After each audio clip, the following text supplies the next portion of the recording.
Coach Prime has kept his receipts. We told you we coming. We told you we coming. You thought we was joking. And guess what? We keep receipts. God bless you, America. And I keep my receipts too. Now, I'm not going to lie.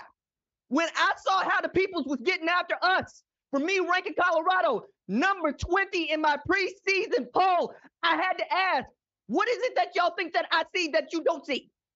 What is it about Deion Sanders and Coach Prime at Colorado that has led you to believe that somehow they're going to come out here and not lose, but get boat raced by Texas Christian? Now, what you're looking at is a 45-42 win on the road against the national title runner-up. And there's so much to pull from in this game. But I'm going to start with QB1, the guy that I have been telling you week in and week out is one of the 3 best quarterbacks, regardless of division in the sport last year, because he was putting up numbers that only Caleb Williams, who has the Heisman Trophy, and C.J. Stroud, who was the number 2 overall pick in the NFL draft, had put up last year, and he did it Jackson State. And then today, it's not just that he threw for 510 yards. It's that he was 38 of 47 in doing so,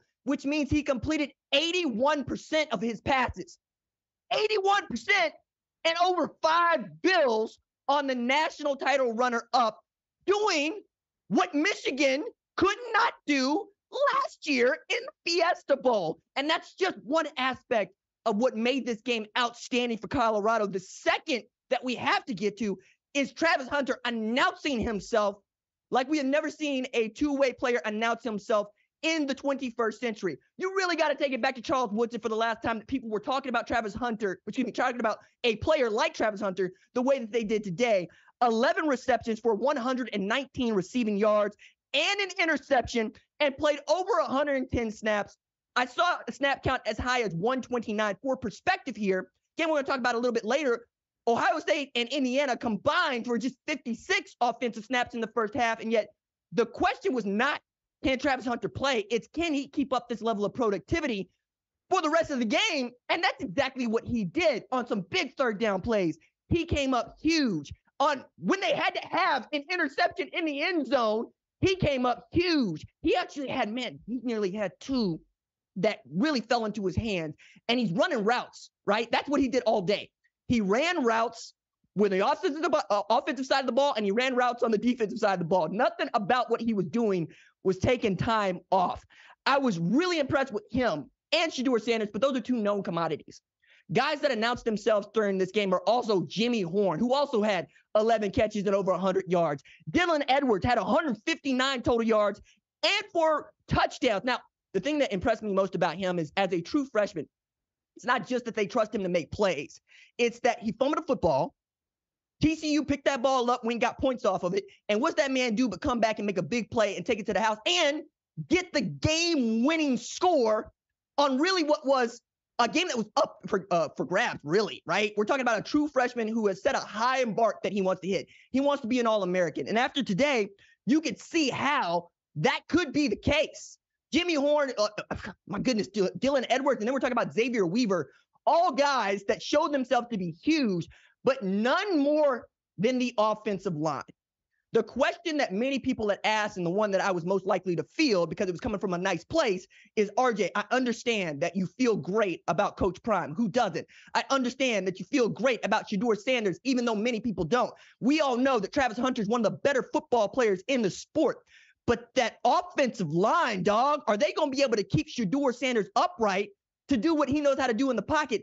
They did that and then some. The thing I need to point out to you, and the thing that you need to point out at church tomorrow, is that 3 of the 5 offensive linemen who started for Colorado today are grad transfers.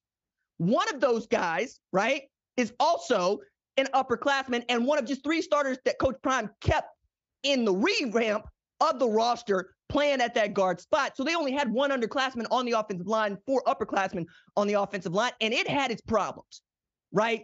We had false starts that you shouldn't have had. We had a snap infraction, which basically means the center doesn't know the snap count, right? And still, They were able to put together the kind of offense that was explosive, that gave Shedeur Sanders time to be great, that gave Travis Hunter time to find windows, that gave Jimmy Horn time to find windows. It's one thing to throw 510 yards, another thing to keep your quarterback upright long enough to do such a thing, okay? So the offense in and of itself putting up 45 points, you can see why I had Sean Lewis as an early contender for the Broyles Award, which goes to the top assistant in college football, for which I have a vote this year, very much invested, and they put up 45 points today. That's nothing to sneeze at, and they did it against an AP-ranked college football program, and what was the number 15 team in my preseason ranking. So that was a number 20 versus number 15 matchup for me, and it was a non-ranked to a number 17 for literally everybody else, all right? When we're talking about Colorado, we have to talk about them being on their same timeline, because one of the things that you can take from this win is that Colorado, like USC last year and like Texas Christian last year, proved you don't need a 4-year cycle to get good, son. You can do it in an offseason if you are relentless in recruiting the portal. The same program that Prime used at Jackson State is the one he laid over the top of Colorado. He needed 40% grad transfers, 40% transfers, and 20% high school freshmen. That is what they did. And if you look at the two deep, it is littered with grad transfers. It is littered with guys that got their degrees elsewhere. It's littered with guys that aren't going to be stuck on your scholarship books after the year if you don't need them to be. And in this age of college football, where everybody is upset and mad about kids being able to hit the portal whenever they want, so much so that we're trying to put more shackles on the kids to keep them in place longer, Prime has used that to his advantage. And a program that went 1-11 last year is already 1-0 this year. Hello? Now, other thing to take from this is that this narrative about HBCU football and its players and its coaches don't translate immediately to Power 5 wins is dead. Colorado murdered it today on the road against the national title runner-up in a dogfight. From the outset, they said it doesn't matter where we play ball. It matters that we can ball, all right? All I heard was you had depth. All you heard was you got to have depth. All you heard was if Prime is able to put up a winner this week, he's done one of the better coaching jobs that we've seen in the last century. Yeah, because he's him.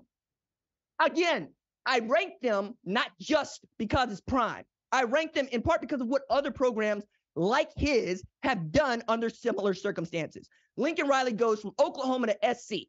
SC's 4-8 in 2021. But they ranked number 14 in the Associated Press preseason poll last year because he had done what Prime had done, bring in a top quarterback, overhaul the roster, bring in outstanding coaches, and get straight to work winning football games. Thank you for watching the #1 college football show. Please remember to subscribe to the channel and like this video so that you don't miss any of the best college football coverage in America.